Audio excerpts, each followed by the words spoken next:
UPSC CSC 2022 की ये geography की पेपर है। ज्योग्राफी में किस प्रकार की क्वेश्चन आया था, पेपर 1 है, ऑप्शनल पेपर ज्योग्राफी की पेपर 1 की ये क्वेश्चन है। खंड ए सेक्शन ए में जो था, निम्नलिखित में से प्रत्येक का उत्तर लगभग 150 शब्दों में दीजिए। 150 शब्दों में देना था। 1 का ये थे, स्पेलियोथेम को परिभाषित कीजिए। स्पेलियोथेम के विभिन्न रूपों एवं लक्षणों की चर्चा कीजिए। बी नंबर, उच्च ऊंचाई पर्यावरणीय खतरे क्या है। उच्च ऊंचाई पर्यावरणीय खतरे यानी उच्च ऊंचाई में पर्यावरण की क्या खतरा होता है उसके बारे में लिखना था। उचित उदाहरणों के द्वारा वर्णन कीजिए।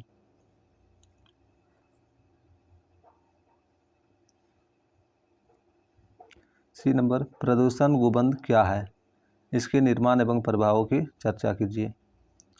डी नंबर, जब प्रवाल तनाव से प्रभावित होते हैं तो तनाव के कारण पूर्ण रूप से श्वेत हो जाते हैं। इस घटना के कारणों की व्याख्या कीजिए। इस घटना के क्या क्या कारण थे उसको व्याख्या करना था। ई नंबर, 1 का ई नंबर, पूर्ण रूप से विकसित मृदा में आमतौर पर मृदा परिच्छेदिका के विभिन्न स्तर स्पष्ट प्रदर्शित होते हैं। विस्तृत वर्णन कीजिए। 2 का ए, भूमि उपयोग एवं भू आयरन में अनुक्रमिक परिवर्तनों ने वैश्विक एवं प्रादेशिक परिस्थिति में परिवर्तन एवं असंतुलन उत्पन्न किया है, स्पष्ट कीजिए। 2 का बी, सरिता आकारिकी के विविध पहलुओं का ज्ञान किस प्रकार परिवहन, वस्ती एवं उपयोग नियोजनों तथा बाढ़ नियंत्रण एवं बाढ़ प्रबंधन में उपयोग किया जाता है, वर्णन कीजिए। 2 का सी, महासागरीय धराव एवं वैश्विक धरातलीय पवन यंत्रों में क्या अंतर संबंध है, क्या अंतर संबंध है उसके बारे में लिखना था। उदाहरण के द्वारा वर्णन करना था।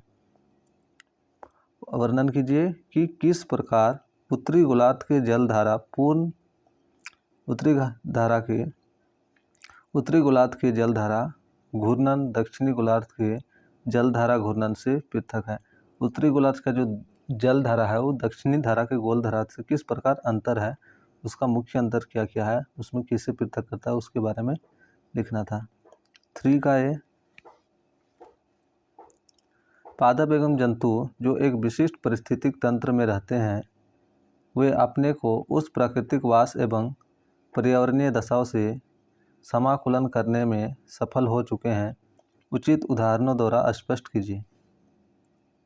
नेक्स्ट 3 का बी, उचित उदाहरणों द्वारा वायु राशियों के गतिमान होने पर महाद्वीपों के विभिन्न भागों में मौसम एवं पवनों पर पड़ने वाले प्रभावों का वर्णन कीजिए। 3 का सी, भूदृश्य विकास में ढाल, ऊंचाई एवं उचावच की भूमिका की चर्चा कीजिए। 4 का ए, सागर सतह के तापमान में वृद्धि का गंभीर परिणाम होता है, इससे संबंधित विश्व में संभाव्य परिवर्तनों एवं खतरों का विस्तृत वर्णन कीजिए। 4 का बी, तापमान में अल्पकालिक परिवर्तन का संबंध किस प्रकार पृथ्वी के धरातल एवं वायुमंडल के सौर्यिक ऊर्जा प्राप्ति एवं व्यय तंत्र से संबंधित है, वर्णन कीजिए। 4 का सी देखते हैं, उचित आरेखों की सहायता से पर्वत निर्माण एवं पर्वत की प्रकारों का वर्णन कीजिए। विश्व के विविध पर्वत तंत्रों से उदाहरण प्रस्तुत कीजिए। ये सेक्शन ए का ख़त्म हो गया। अब सेक्शन बी का देखते हैं। 5 क्वेश्चन रहेगा यहाँ पे, 10x5। निम्नलिखित में से प्रत्येक को 150 शब्दों में देना है। ए नंबर है, भाषाओं का पर वैश्वीकरण के प्रभावों का विश्लेषण कीजिए। वैश्विक व्यापार प्रतिरूपों का परिवर्तन नवीन अवसर उत्पन्न करता है, इस कथन का परीक्षण कीजिए। सी नंबर इसका, नगरों की उत्पत्ति एवं विकास को प्रभावित करने वाले आकारिकी कारकों का परीक्षण कीजिए। डी है प्रादेशिक विकास में परिवहन सुगमता की भूमिका की चर्चा कीजिए। 5 का ई उदाहरणों सहित ज्यामितीय सीमाओं का वर्णन कीजिए। उदाहरण के साथ ज्यामितीय सीमाओं का वर्णन करना।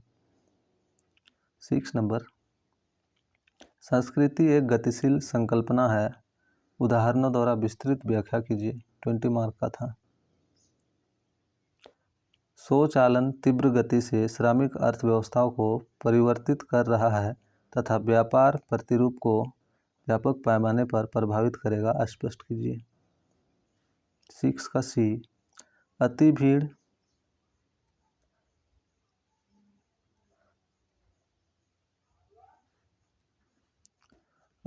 भारतीय नगरों में दीर्घकालिक आवासीय अभाव की समस्या को उत्पन्न करती है, उपयुक्त उदाहरणों सहित स्पष्ट कीजिए। 7 का ये, जलवायु परिवर्तन विश्व खाद्य सुरक्षा एवं गरीबी उन्मूलन में एक गंभीर समस्या है, आलोचनात्मक परीक्षण कीजिए। 7 का बी, मात्रात्मक क्रांति की सार्थकता एवं भूगोल के विकास में मात्रात्मक क्रांति की प्रभाव का आलोचनात्मक परीक्षण कीजिए। 7 का सी, आर्थिक विकास पर प्रादेशिक भिन्नता के प्रभाव का सविस्तार वर्णन कीजिए। 8 का ये है,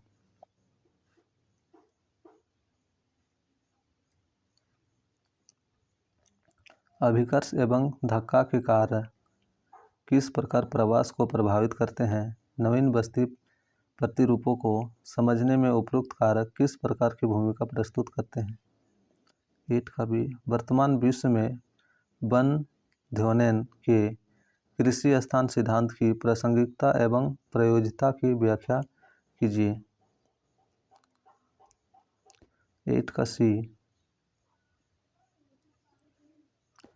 जीके जीप द्वारा दिए गए कोटि आकार नियम संकल्पना की चर्चा कीजिए।